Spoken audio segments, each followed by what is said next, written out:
capítulo 18. Vamos ler, versículo 1 em diante. Meus irmãos, temos aí dois capítulos interessantes. O capítulo 18 e o capítulo 19 são capítulos que contêm cânticos e hinos, né? Proferido pelos santos, proferido pelos anjos. Então, o capítulo 18 e o capítulo 19 contém cânticos, né? Hinos e cânticos, que são elaborados pelos anjos, quer dizer, cantados pelos anjos, cantados pelos santos, pelos os crentes. O capítulo 18 são hinos que trazem em seu conteúdo o anúncio do juízo contra a Babilônia. É como se fosse o capítulo 17, que fala da queda da Babilônia, só que em formato de hinos. Ok? Hinos. De cântico, por causa da transcrição métrica. E o capítulo 19 fala da vitória do Cordeiro com os crentes, em formato de hinos também. Né? Em formato de hinos. Muito bem. Qual é a diferença do 17 para o 15, para o 18? O 17 mostra os aspectos imorais da Babilônia. Imoralidade sexual, etc. O capítulo 18 também, só que o capítulo 18 traz ênfase também sobre questões econômicas, corrupção econômica, a idolatria à economia, né, a sustentação econômica da Babilônia, tá? No capítulo 18, e mostra o juízo de Deus contra essas coisas. Quem é a Babilônia, meus irmãos? A Babilônia, quem é a Babilônia? Eu vou dizer para vocês. A Babilônia é o consumismo, a Babilônia é o feminismo, a Babilônia é a ideologia de gênero, a Babilônia é a imoralidade sexual, a Babilônia é a corrupção, a Babilônia é impunidade, a Babilônia é o mundo, ok? É o mundo, tá? Descrita como Babilônia por causa do sistema político e religioso que a compõe. Tá? A Babilônia, na verdade, é o sistema governado pelo anticristo. Pelo anticristo. Muito bem. Versículo 1.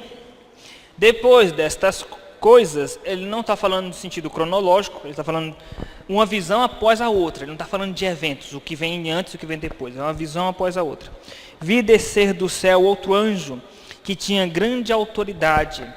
Alguns acham que esse anjo é Jesus, ou que esse anjo é uma manifestação de Deus. Esse anjo é anjo, isso é anjo, então simplesmente anjo, pelo contexto como ele trata de anjo. Como um outro anjo, ele fala no versículo seguinte, não é? Muito bem. Então ele diz: vi descer do céu outro anjo que tinha grande autoridade, e a terra se iluminou com a sua glória. Então Deus deu autoridade para este anjo, para ele exclamar o que ele vai exclamar, né? Para pronunciar a queda da Babilônia. É como se fosse um emissário de Deus que vai trazer esse juízo. Então ele foi autorizado por Deus e ele traz essa glória, né? A terra se iluminou com a sua glória, porque traz o aspecto da glória de Deus de juízo. Sempre quando Deus aparece em juízo, que ele se manifesta em juízo, ele se manifesta em glória. Vocês lembram quando Deus falou com Moisés no Monte Sinai, que houve terremoto, relâmpagos? Ali era a glória de Deus. Então, quando Deus ele vai revelar o seu juízo, a sua justiça, ele se revela com manifestações gloriosas. Muito bem, versículo 2. Então exclamou com potente voz, dizendo, potente voz porque diz respeito a algo solene: caiu, caiu a grande Babilônia. Alguém se lembra por que repete caiu, caiu? Por causa do negrito. Por aí. Para dar ênfase, porque não existia o negrito, não existia, né, o sublinhar. Eram formas de dar ênfase. Isso faz parte do hebraísmo, né, bíblico. Isso é chamado de repetição para dar ênfase. Tá? Então exclamou com potente voz, dizendo: caiu, caiu a grande Babilônia e se tornou morada de demônios, covil de toda espécie de espírito imundo e esconderijo de todo gênero de ave imunda e detestável. Quando ele fala caiu, caiu a Babilônia e se tornou morada de demônios, covil de toda espécie de espírito imundo, vamos entender isso aqui, meus irmãos. A Babilônia é o sistema do anticristo evidenciado por sua imoralidade. Ok? Sistema do anticristo, que é o mundo. O mundo governado por, que nesse caso, governado por um homem que é o anticristo. Mas é o mundo, certo? Por exemplo, hoje nós já temos uma Babilônia? Nós temos uma Babilônia. Sempre houve uma Babilônia, sempre houve um mundo. Tá?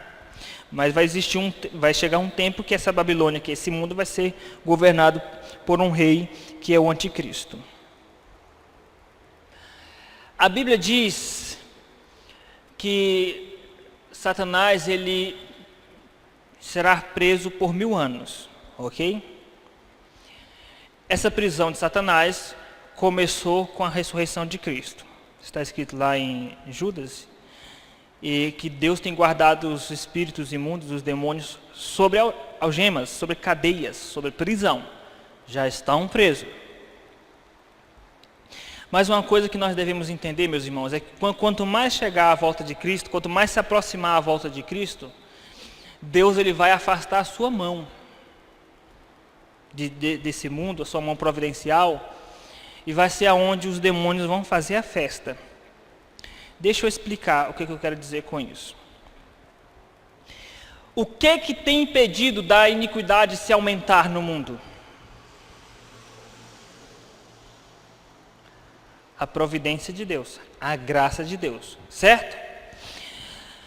Veja, a Bíblia diz que o anticristo ele é chamado de homem da iniquidade. O que significa iniquidade? A palavra grega iniquidade é a palavra adikia. Essa letrinha A, ela é usada como negação. Dikia é justiça. Adikia significa sem justiça. Entendeu? Então, o homem da iniquidade significa um homem que não segue regras, que não segue leis. Paulo fala ainda lá em 2 Tessalonicenses que ele fala sobre o mistério da iniquidade. E vamos lá para Tessalonicenses, que os irmãos vão entender melhor o que eu quero dizer.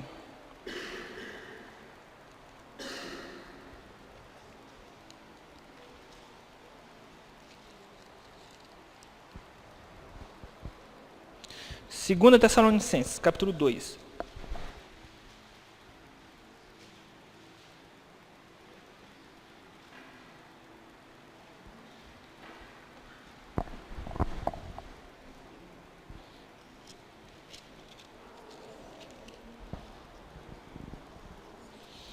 Tentem entender essa lógica aí, meus irmãos. 2 Tessalonicenses, capítulo 2. Encontraram? Todo mundo encontrou?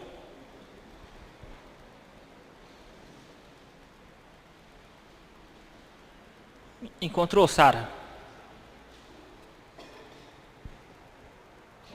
Irmãos, no que diz respeito à vinda do nosso Senhor Jesus Cristo e a nossa reunião com Ele, nós vos exortamos a que não vos demovais da vossa mente com facilidade, nem vos perturbeis, quer por espírito, quer por palavra, quer por epístola, como se procedesse de nós, supondo tenha chegado o dia do Senhor. Ele está dizendo, essas pessoas estão dizendo que o dia da vinda de Cristo já chegou, elas estão erradas, porque é necessário que aconteçam alguns sinais, é isso que ele está dizendo. Por isso que é errado você dizer que Jesus pode voltar a qualquer momento. Se escandalizaram? Eu só estou repetindo o que Paulo está dizendo aqui, ó.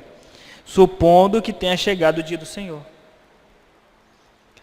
Aqueles crentes de Tessalônica estavam supondo que o dia do Senhor já estava chegando naqueles dias. Paulo está dizendo o seguinte, meus irmãos, Jesus falou dos sinais. Jesus ele vai voltar antes ou depois dos sinais? Todo mundo concorda, não é? Todos os sinais se cumpriram? Então não podemos dizer que Jesus pode voltar a qualquer momento, que está errado. Mas a Bíblia diz que de repente é uma coisa, a qualquer momento é outra. De repente significa que ele vai pegar muita gente de calças curtas, de surpresa. Vocês entenderam? Então não diga, Jesus pode voltar a qualquer momento. Quer assustar a pessoa quando você estiver evangelizando? Diz que a pessoa ela pode morrer a qualquer momento. Não precisa dizer, Jesus pode voltar a qualquer momento, então você tem que se converter. Não precisa distorcer a Bíblia. Não? Então Jesus ele só vai vir depois dos sinais. É disso que Paulo está falando. Vamos lá, versículo 3. Ninguém de nenhum modo vos engane, porque isto não acontecerá. Isto o que, gente? O dia do Senhor. Isto não acontecerá sem que primeiro venha a apostasia. Ficou claro? Jesus vai voltar a qualquer momento? Não.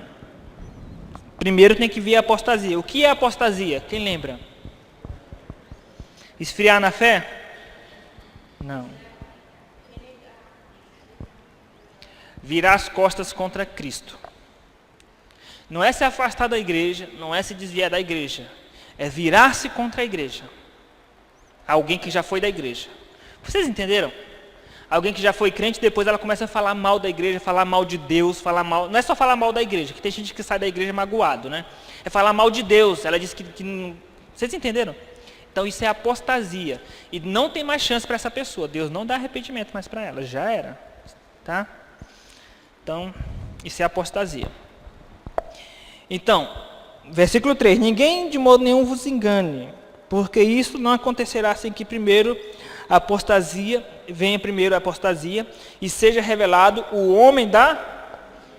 A palavra iniquidade é adiquia, que significa... contra a lei, ou ausência de lei, ausência de justiça. O espírito da apostasia, porque nos últimos tempos muitos vão apostatar da fé. Lembra que Jesus falou? Nos últimos tempos muitos vão apostatar e seguir espíritos dos falsos mestres. Jesus não falou que nos últimos tempos vai surgir falsos profetas? Enganarão? Esse é o espírito da apostasia. Já existia naquela época, mas vai existir com mais evidência e mais agudez na volta de Cristo, próxima volta de Cristo. Muito bem, vamos seguir. E seja revelado o homem da iniquidade, o filho da perdição, o qual se opõe e se levanta contra tudo que se chama Deus e objeto de culto, a ponto de assentar-se no santuário de Deus, ostentando-se como se fosse o próprio Deus. Não vos recordais de que ainda convosco eu costumava dizer-vos estas coisas? E agora sabeis o que o detém. Olha só. E agora sabeis o que o detém. O que está detendo? Então, veja, tem alguma coisa que está detendo o surgimento do anticristo. Ou pelo menos, tem detido. Perceberam? Ele está falando do anticristo. Tem alguma coisa que o detém. Para que ele seja revelado somente... ocasião oportuna. Então lembre-se, Jesus disse que vai aumentar a iniquidade, o anticristo é chamado de homem da iniquidade. E o versículo 7 fala sobre o mistério da iniquidade. Com efeito, o mistério da iniquidade já opera e aguarda somente que seja afastado aquele que o detém. Então será de fato revelado o iníquo. Então Jesus falou o aumento da iniquidade, o anticristo é chamado de homem da iniquidade, existe o mistério da iniquidade, e então vai surgir o iníquo. Por que tanta iniquidade? Ausência de lei. Ausência de lei. Isso significa que para o anticristo surgir, o mistério da iniquidade tem que dominar o mundo. O que é o mistério da iniquidade? A ausência de lei. Está confuso ainda? Não tem problema não. Vamos desconfundir. Tá bom? Só quero... O que significa a palavra iniquidade? Na verdade, não é que não existe lei. É que o homem não vai mais dar atenção a ela. Não vai mais respeitá-la. Que lei? Romanos 2,11 fala sobre essa lei. É o 15.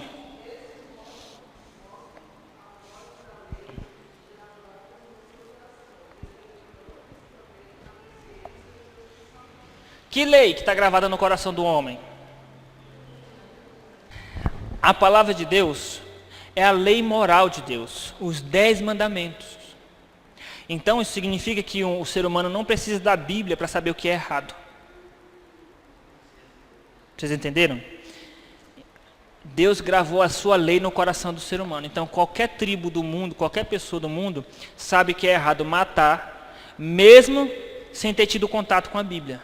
Sabe que é errado mentir, sabe que é errado adulterar. Vocês entenderam? Muito bem. Acontece que Deus, na sua infinita graça, mantém, ele com a sua mão providencial, impede que o homem vire as costas para essa lei.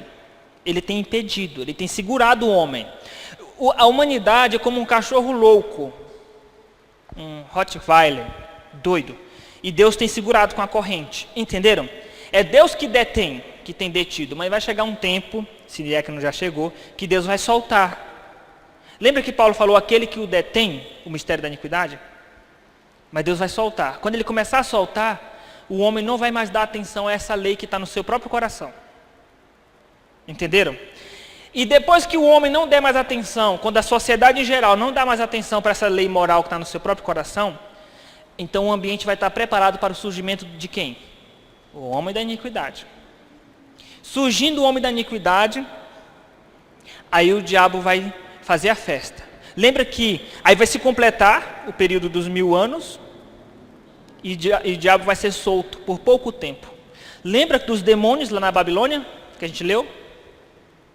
Vai ser esse período de confusão, período em que Deus vai soltar a sua mão do coração, a sua graça providencial, no sentido de impedir o aumento da iniquidade, e o diabo vai estar solto para perseguir a igreja de forma universal. Agora, trazendo aqui para a questão da iniquidade. O mistério da iniquidade significa que vai se cumprir o que Jesus disse. A iniquidade vai aumentar. Lembra? Por se aumentar a iniquidade, o amor fiará. Então, o que é iniquidade? A ausência de lei. Mas é que a lei vai sumir ou é que o homem não vai mais ouvir? Muito bem. Então Deus colocou no coração do homem que o casamento tem que ser entre homem e mulher. Ok? Está no coração do homem. Qualquer cultura. Só que o homem hoje não dá mais atenção para essa sua natureza, para essa sua lei que Deus colocou. Entendeu? Deus colocou no coração do ser humano que é errado matar. Mas o ser humano já está admitindo matar um feto. Vocês estão entendendo? Para vocês terem noção, gente, da gravidade da coisa, se você conversar com uma pessoa não crente, a não ser que ela seja religiosa, frequenta a igreja católica, alguma coisa, mas se você conversar com uma pessoa que não tem religião, se você disser que tal coisa é errada, ela vai dizer o seguinte: quem disse que é errado? Lá nos Estados Unidos, essas pragas demoníacas, satânicas, diabólicas, não começam no terreiro de macumba não, tá? Começa na universidade. Lá nos Estados Unidos, uma pesquisadora, bióloga, falou a seguinte baboseira: que não existe gênero, homem e mulher, né? E por isso você tem que deixar a criança decidir o que ela quer ser, e que um adulto sentir atração por uma criança não é errado. Alguém me falou isso hoje, eu falei assim, mas isso estava na cara que isso iria acontecer e vai piorar. Você lembra desse caso aí do Banco Santander? Que eles colocaram lá imagens de fazendo sexo com animais, tal. Isso vai piorar, isso vai acontecer de verdade. E a gente nas ruas, isso não, gente, não são nossos filhos que vão ver, nós vamos ver ainda. Pessoas na rua com imoralidade tal, que isso vai nos assustar. Sabe por quê? Porque as pessoas não vão mais dar atenção à lei que Deus gravou no coração do homem. Ok? Isso tudo para quê? É o ambiente sendo preparado para o surgimento do anticristo. Porque quando o anticristo surgir, as pessoas não serão mais religiosas e nem vão dar atenção à lei moral nenhuma. Então vai ser fácil ele seduzir as pessoas e dizer, matem os crentes. É verdade, porque os crentes que são moralistas, são cheios de regras, Vocês entenderam? Então o ambiente já está sendo preparado para o surgimento do anticristo. Ok? E olha como o diabo ele planta a sementinha. O diabo ele não tem pressa como os crentes. O diabo ele é muito calmo. Tem algumas coisas que eu admiro no diabo. Uma delas é que ele é trabalhador. Ele não para de trabalhar dia e noite. E outra coisa é que ele esquematiza as coisas. Ele é organizado. O diabo não é desorganizado. Em 1700 e pouco que ele plantou essa sementinha, com algo chamado iluminismo. Em 1800 e pouco ele plantou uma outra sementinha chamada evolucionismo. Resultado, as pessoas hoje acham que nós somos animais melhorados. O animal peca? Não. Então não é errado um adulto fazer sexo com a criança. Não é errado. Não é errado um ser humano fazer sexo com um animal. Não é errado porque são animais. Vocês entenderam a jogada do diabo? Se nós somos apenas animais, então não existe mais certo e errado. Então a coisa vai piorar. Muito bem. Vai ser onde o diabo será solto. Solto. Deixa eu explicar uma coisa, gente. Dá a impressão que o diabo já está solto. Não dá essa impressão? Só porque a gente liga a TV tem lá uma pessoa endemoniada no culto. Tá vendo? O diabo já está solto, pastor. Tá vendo? As pessoas... Meus irmãos. Prisão pode significar várias coisas. Ele será preso por 1000 anos. Existem vários tipos de prisão. Prisão domiciliar, prisão semiaberta, prisão perpétua, prisão para pena de morte, prisão disso, prisão de tudo. De vários tipos de prisões. Então, como que a pessoa diz, olha, o diabo ainda não está preso porque ele está fazendo tal coisa hoje em dia? Aprenda isso, existem vários tipos de prisões. Prisão, o sentido da palavra prisão significa limitação, simplesmente isso. E aí a sociedade legal vai decidir que tipo de limitação vai se dar para o indivíduo. Mas o sentido estrito da palavra prisão é limitação, está limitado. Tá? Não é paralisado. As pessoas acham que quando a Bíblia diz que o diabo vai ser preso, é que ele vai ficar paralisado. Limitado, e a limitação é sempre limitado com respeito a alguma coisa, algum aspecto. Tá? Por exemplo, prisão domiciliar é limitado com respeito a seu movimento espacial, com respeito à sua casa, ele não vai poder sair de casa. Prisão semiaberta, ele está limitado a usufruir da sociedade apenas em tal horário. Entenderam?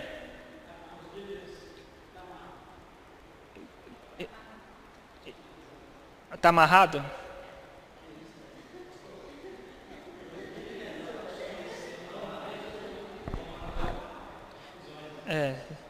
Existe prisão de vários tipos. Então, limitação. Então, por exemplo, quando a Bíblia fala que o diabo está... os demônios já estão sob algemas, já estão presos, coincide com o período de 1000 anos, que o diabo será preso por 1000 anos, é só você comparar o Novo com o Antigo Testamento. No Antigo Testamento, o Evangelho chegava às nações? Não. E no Novo Testamento? E sempre quando Jesus fala de pregar o Evangelho às nações, ele associa isso, pregar o Evangelho às nações, com demônios. Percebe? E de pregar o Evangelho a todas as nações. Eu vos dou autoridade para quê? E o que tem a ver pregar o Evangelho com ficar expulsando demônio? É no sentido de que ele não pode mais impedir que o Evangelho chegue às nações. Ok? Mas isso aí a gente vai falar com mais detalhes. Aguenta o seu coração, se estás angustiado. Porque nós iremos falar sobre isso no capítulo 20. Eu só estou falando por que na Babilônia os demônios estavam soltos. É porque chegou esse momento.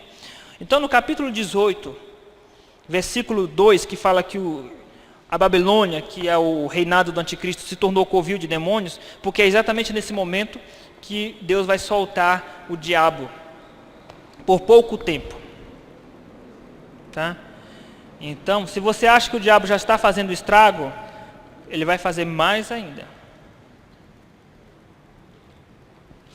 E o diabo ele vai ser solto para quê? Para reunir, para congregar as nações. Então vai ser por pouco tempo. Congregar as nações para quê?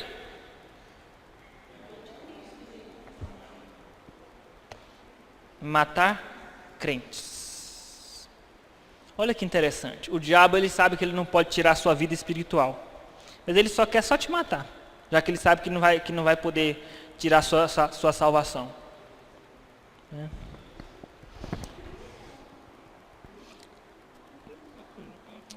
Por isso que Jesus disse, é limitado. Por quê? Jesus disse, não tem mais aquele que podem matar o corpo. Não é? Você tem que temer aquele que pode tanto matar o corpo como lançar a alma no inferno. Quem é esse? Deus, não é o diabo, gente. É Deus.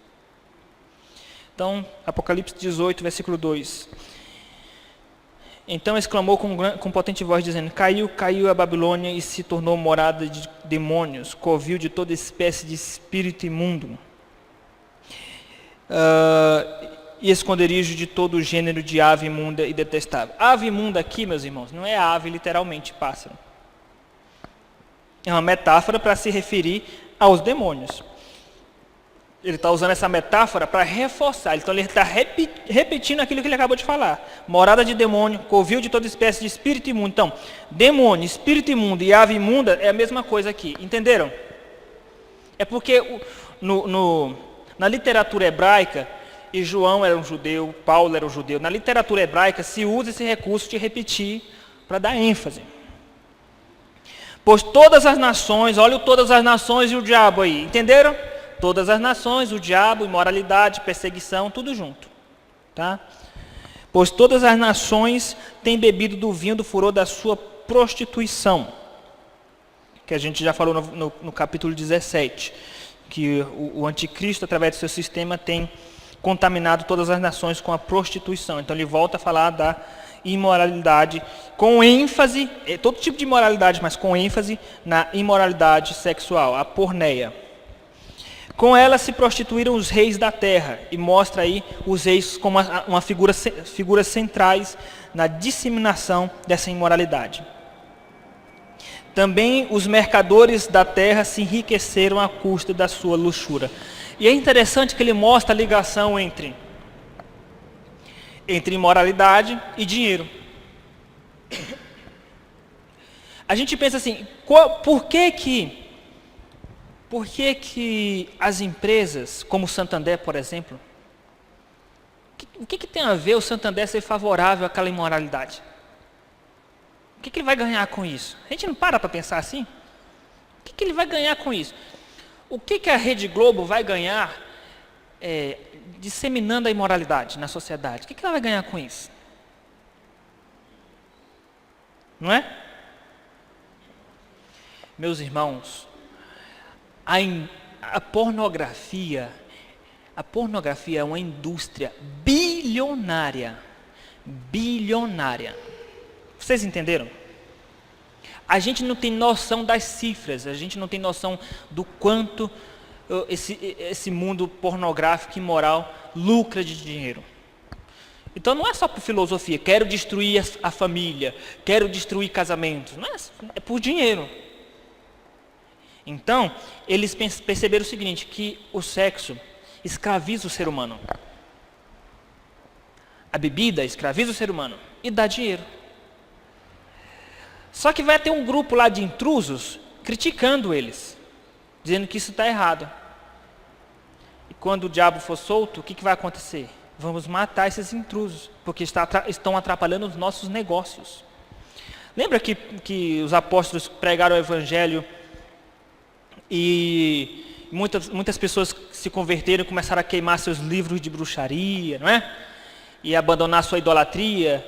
E aí os comerciantes da idolatria se queixaram e quiseram bater nos apóstolos, expulsar os apóstolos, porque iam deixar de lucrar. Tá? Então, imoralidade e dinheiro tem tudo a ver. Então, a gente pensa que está desconectado uma coisa da outra, mas não está. Não está. Tá bom? Então, a televisão sabe que isso dá dinheiro, as emissoras de TV sabem que isso dá dinheiro. Isso significa que não vai demorar muito, que até os telejornais, que são coisas aparentemente neutras, né? Até nisso vai ter imoralidade, em tudo. Então, daqui a alguns anos, vai ser impossível um crente normal assistir TV. Por enquanto ainda dá, não é? Ainda dá.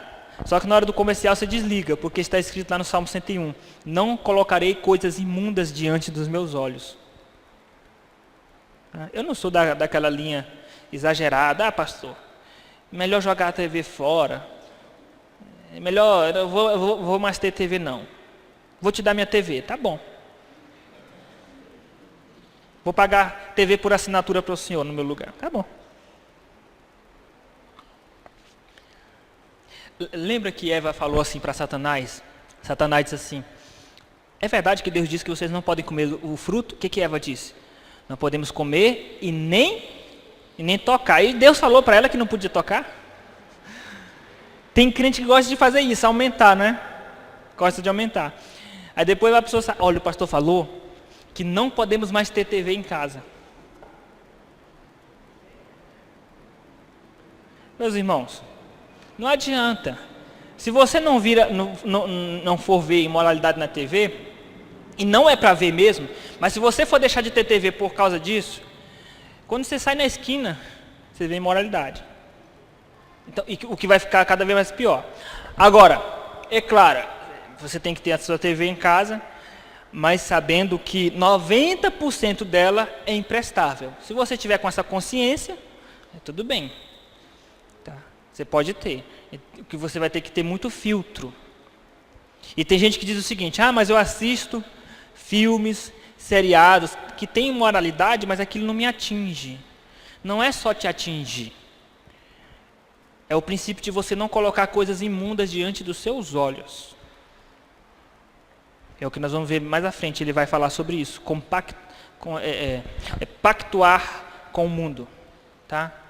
Então, pode ter TV, eu tenho TV, só que praticamente não assisto, porque tem poucas coisas que prestam. Mas eu assisto. Então o crente pode assistir, mas ele tem que ter um filtro muito. O crente não pode estar relaxado no que diz respeito ao filtro diante da TV. Vocês entenderam? E tem coisas boas que nos agradam, não é? Mas que tem só alguma coisa ali que não presta, e a gente, vou deixar passar. A gente tem que aprender a ter o mesmo Espírito de Cristo, o mesmo coração de Jesus. Se tem uma coisinha que não presta, então para mim já não presta mais. Não é? Quando eu assisto alguns filmes, quando eu assistia filme no cinema, porque existe um Leandro antes e um Leandro depois de Heitor. Então quando eu assistia filmes, quando eu ia ao cinema, depois que a gente tem filho fica mais difícil. Aí alguns crentes perguntavam, pastor, o que você achou do filme? Eu, assim, que eu gosto muito de filme, eu achava que era legal o filme. Só que tinha uma cena só, rápida, que não prestava, imoral. Para mim, já foi suficiente para aquele filme não prestar mais. E eu falava para a pessoa, não presta. Se você quiser assistir, vai, mas para um crente não presta. Aí depois a pessoa assistia e dizia, nossa pastor, que você é exagerado, tem nada demais. Então, cada um bebe da água que quiser, né? Ok, meus irmãos? Sigamos. Versículo 4. Ouvi outra voz do céu dizendo, retirai-vos dela, povo meu, para não seres cúmplices em seus pecados. Retirai-vos dela. Lembra que Jesus disse, não os peço que os tire do mundo. E como que aqui está mandando tirar do mundo? Alguém me explica isso? Caio, me explica isso aí, Caio. Como que Jesus disse? Jesus orou lá em João 17, Pai, não te peço que os tire do mundo. E aqui ele está dizendo, retirai-vos dela, ou seja, saiam do mundo. É se retirar da imoralidade do mundo. Não é do ambiente geográfico do mundo. Jesus está dizendo, não te peço que os tire do ambiente geográfico do mundo. Até porque se Deus quisesse nos tirar do mundo, das pessoas, da convivência com os ímpios, Ele já teria levado a igreja. Certo? Se Ele não levou a igreja ainda, aliás, eu sempre digo o seguinte, se Deus já quisesse nos dar vida boa, nos livrar das lutas, era só nos arrebatar. Se Ele não fez isso ainda, é porque Ele não quer nos livrar da luta. Se Ele não nos tirou do mundo ainda, é porque Ele quer que nós estejamos lá sendo luz. Mas Ele está dando a ordem aqui para nós sermos retirados da imoralidade do mundo. Porque vai ser muito difícil um crente não se contaminar.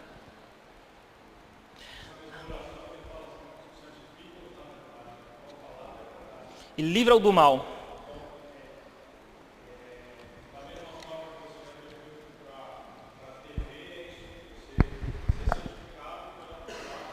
Exatamente.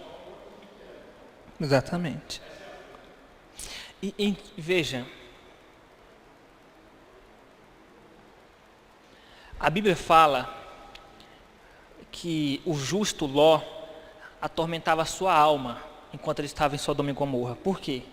Porque ele convivia com homossexualismo, com imoralidade. Aquilo atormentava a alma dele. Mas ao mesmo tempo que atormentava, percebe que ele não queria sair de lá? Ele enrolou. Aí os anjos disseram para ele, vamos, Ló. Aí ele quis dar uma de baiano. Isso aqui, essa piada contra baiano foi muito preconceituosa. Eu peço perdão aos baianos, meus. Né? Por favor, peço perdão aos baianos de forma oficial. Mas é que tem essa mística aí, né? Mas eu já vi que no maranhense também é assim, que eu sou assim meio devagar.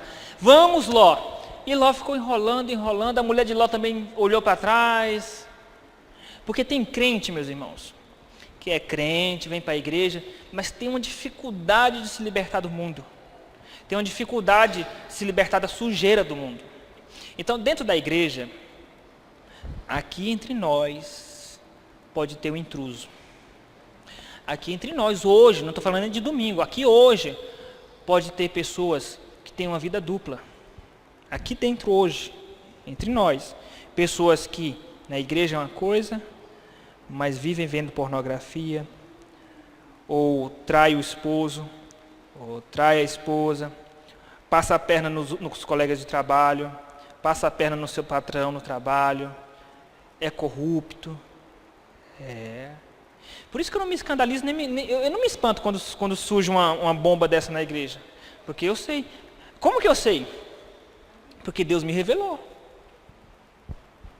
Ok? E você já sabe o que eu vou falar, né? Você já me conhece, né? Aonde Deus me revelou? Paulo diz lá em Timóteo que numa grande casa não há somente vasos de honra, mas também há vasos de desonra.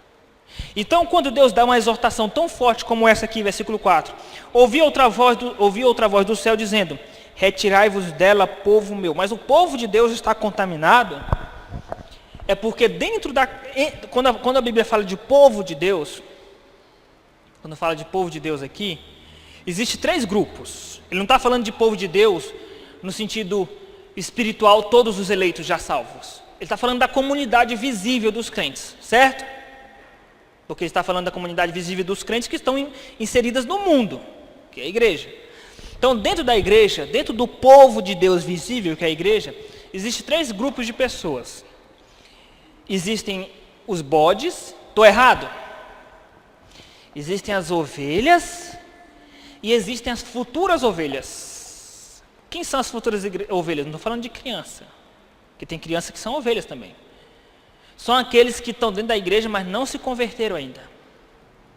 Mas um dia vão se converter. Entenderam? Dentro da igreja existem esses 3 grupos de pessoas. Os bodes, que são aqueles que não se converteram, não vão se converter nunca, porque são bodes. Mas Deus disse, deixa crescer junto o joio e o trigo. Não é verdade? Existem as ovelhas, que são aqueles que já são convertidos. Existem as futuras ovelhas. Quando Deus faz uma exortação dessa, perceba o tom de ameaça. Olha só. Ouvi outra voz do céu dizendo, retirai-vos dela, povo meu, para não serdes cúmplices em seus pecados. A palavra cúmplices aqui é sincoinonia. Coinonia significa o quê? Comunhão. Sim é o contrário de mono. Mono, sim, 2. Comunhão. Ok? Sim no sentido de duplo. Então é uma ênfase, dupla comunhão, é a comunhão junto. Tá? Então ele está dizendo para você não ter comunhão junto com os ímpios. Ter comunhão comunhão com o quê? Com os pecados deles. Não compartilhar com... E aí eu fico percebendo essas questões de hoje em dia da seguinte maneira. Eu me revolto um pouco quando eu vejo essas coisas, e aí eu enxergo esse texto, quando eu percebo que crentes hoje são cúmplices, se tornam cúmplices, ou seja, mantêm comunhão com as ideologias desse mundo. Quando eu visitava mais o Facebook, tinha lá uma briga, uma discussão, porque um pastor colocou que alguns filmes da Disney recentes fazem apologia ao homossexualismo, né? E tinha não sei, eu sei que era uma mulher crente, conhecida no meio da igreja presbiteriana, não lembro quem era. Colocou a seguinte questão: eu assisto com meus filhos esses filmes. Eu assisto, falo para eles qual é o princípio bíblico, mas eu não me importo. É só dizer para eles que aquilo está errado, eu assisto com os meus filhos. Aí eu fiquei analisando aquilo. Se você, porque assim, está assistindo só para analisar? Não é. Está assistindo para curtir. Vocês estão entendendo? E quando você assiste, por isso que eu digo para os pais, assista primeiro o desenho você sozinho. Percebeu que tem uma coisa que não presta? Vocês já excluem.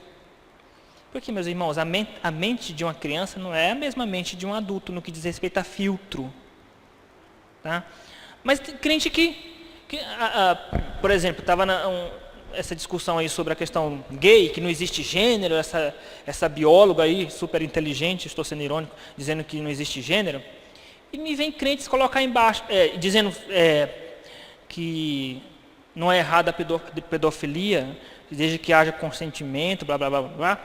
Me vem crente colocar lá embaixo o seguinte: não, ela só está dizendo que não é errado, não há nada demais em um adulto desejar a criança. É errado praticar. Crente! Isso é o quê? Comunhão com os pecados dele, do mundo. Entenderam? Aí ele fala: para não participar dos seus flagelos. Quais são esses flagelos? As taças da ira de Deus. Então, a minha pergunta é: para quem é destinada as taças da ira de Deus, do capítulo 16? Para os ímpios. E como que Deus está ameaçando dessas taças caírem sobre os crentes? Saiam dela, povo meu, porque senão vocês vão ser atingidos pelas taças. E agora? Vocês entenderam? Os flagelos, as taças da ira de Deus, é só para atingir os ímpios. Pode ser que alguns das 7 taças, algumas poucas, tenham na sua extensão, por causa da extensão global, atingir os crentes. Mas a sua maioria, grande maioria dessas 7 taças, é só para atingir especificamente os ímpios, seguidores da besta. E como que ele está dizendo que pode atingir o crente? Vamos lá. Lembra que eu falei que existe 3 grupos de pessoas dentro da igreja? E vocês achando aí que eu já tinha esquecido? Quando Deus faz uma exortação dessa, aos ouvidos das futuras ovelhas, lembra que eu falei que tem futuras ovelhas dentro da igreja? Deus usa essas exortações para que essas futuras ovelhas se convertam. Entenderam? É como se Deus estivesse ameaçando aqueles que estão no meio do povo de Deus que ainda não são crentes. Olha, vocês têm que vigiar, vocês têm que sair do mundo, abandonar esses pecados do mundo e se converter, porque senão vocês vão ser atingidos também. Então essa mensagem de exortação chega no ouvido das futuras ovelhas, o Espírito Santo vai convencê-los do pecado. Entenderam? E quando chega no ouvido das ovelhas, que já são ovelhas, essa exortação surte efeito, porque Jesus disse que as minhas ovelhas ouvem a minha voz. Então, a exortação é uma das maneiras que Deus usa para afirmar os crentes, os eleitos. Por isso que a exortação faz sentido. Só que, quando um eleito ouve a exortação de aviso escatológico, olha, vigiem, porque senão vocês não vão subir. E os eleitos vão vigiar. Vocês entenderam? Por quê? Porque as minhas ovelhas ouvem a minha voz. O que eu quero dizer com isso? Que essas exortações de Deus não entram em conflito com a certeza da salvação. É isso que eu quero dizer. Não parece que entra em conflito? Se eu já sou salvo, não vou perder a salvação, por que ele está me ameaçando? Entenderam? É porque as exortações são um dos meios que Deus usa para afirmar o crente. Só que é inevitável, quando o crente ouve a exortação, ele vai firmar-se, porque é o Espírito Santo que faz isso. E porque quando a ovelha ouve a voz de Cristo, entenderam?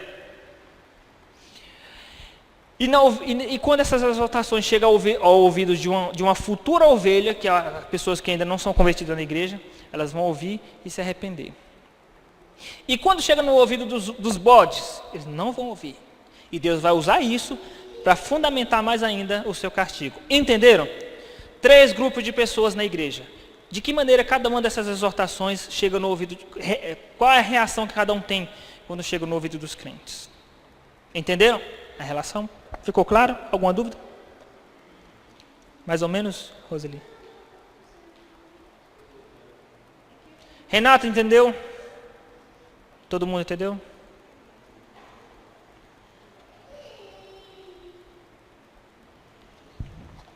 Muito bem. A minha pergunta é: esses flagelos, essa ameaça aqui, pode se concretizar na vida de um eleito?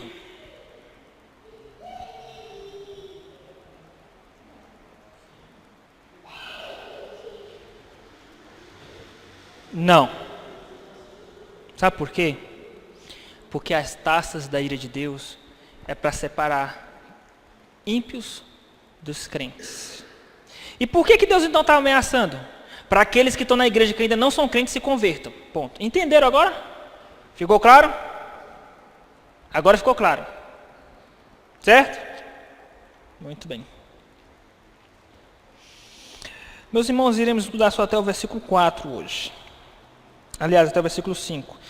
Próxima aula, versículo 6 em diante. Porque os seus pecados se acumularam até o céu. Ou seja, eles subiram como um cheiro ruim, uma coisa podre, o cheiro com odor até as narinas de Deus. E Deus se lembrou dos seus atos iníquos que ela praticou. Deus se lembrou. Lá em Hebreus 10 e Hebreus 8 fala que Deus não se lembrará mais dos nossos pecados. Não me lembrarei dos seus pecados. Deus, ele se esquece de alguma coisa? Deus tem amnésia? Então por que está escrito que Deus não se lembrará mais dos nossos pecados?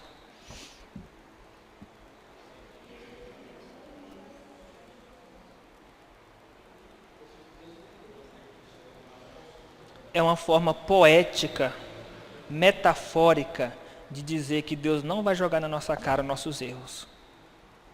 Entenderam? A gente usa isso, a gente pensa que isso aqui é um mistério. De onde que você tirou isso, pastor? Mas, gente, a gente usa isso na linguagem do dia a dia. Tá? No dia a dia. Por exemplo, eu ofendi a Roseli me ofendeu, tivemos uma discussão, depois, você me perdoou? Ah, Roseli, já esqueci isso. A gente não fala assim, já esqueci, deixa para lá, já até esqueci. É claro que não esqueceu. Está na memória, não sai da memória. Mas saiu da memória afetiva, não está mais na memória afetiva, está só na memória cognitiva. Entenderam? A memória afetiva significa que você lembra aquilo com dor, com raiva. E por isso você vai lançar em rosto. Quando fala que Deus não se lembrará mais, não é no sentido de que Deus esquece, porque Deus sabe todas as coisas. É no sentido de que Ele não vai lançar em rosto, trazer à tona, no sentido de te acusar como se você não fosse perdoado. Ok? Observe, Ele não vai mais trazer nossos pecados à tona como se nós fôssemos réus sem perdão. É nesse sentido. Eu sempre me preparo para alguma pergunta, hein? Pastor, mas você não disse que no juízo final, no dia do julgamento final, Deus vai julgar cada um dos nossos pecados? Por isso que eu falei que Ele não vai mais lançar em nosso rosto como se nós fôssemos réus sem perdão. Porque nós já somos perdoados de uma vez por todas, de todos os nossos pecados. É nesse sentido que Ele está falando. No entanto, quanto aos ímpios, Ele é o contrário. Deus se lembrou dos seus atos iníquos que ela praticou. O mundo, os ímpios. Enquanto Deus ele não se lembra mais dos nossos pecados, é uma maneira simbólica de dizer que Deus já perdoou tudo que nós praticamos. O mundo, Deus não perdoa os ímpios, que são aqueles que não vão se converter. E aí eu termino com a seguinte pergunta. Deus, Ele já perdoou todos os nossos pecados? Inclusive os pecados que nós ainda iremos cometer? E vocês estão certos disso? Estão certos disso? Muito bem. Estejam certos disso, porque está escrito lá em Colossenses 2:13, perdoando-nos de todos os nossos pecados. Se não for assim, isso não é evangelho. Meus irmãos, temos aí 15 segundos para dúvidas. Alguma pergunta? Alguma pergunta? Pergunta, Regina.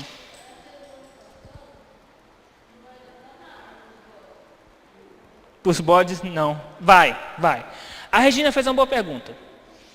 Não vai adiantar no sentido de mudança, tá?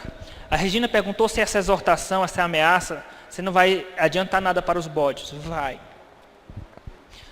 Porque existem vários critérios de julgamento, de acordo com o nível de conhecimento. Uma vez que a pessoa teve acesso à palavra e não quer saber dela, isso vai ser usado contra ela. Entendeu? Então, por exemplo, uma pessoa que morre sem conhecer a Bíblia, Deus vai condená-la? Vai julgá-la e condená-la? Vai, porque ela sabia o que era certo e errado, porque isso não precisa da Bíblia para você saber. Ok? Ela sabia o que era certo e errado, mesmo assim ela fez o errado. Agora, se além disso ela conhece a Bíblia, então a condenação vai ser maior ainda. Então essa exortação vai ser usada contra eles. Porque eles ouviram a exortação e mesmo assim não quiseram se arrepender. Está difícil? Está complicado ou está dando para entender? Tranquilo? Então tá bom.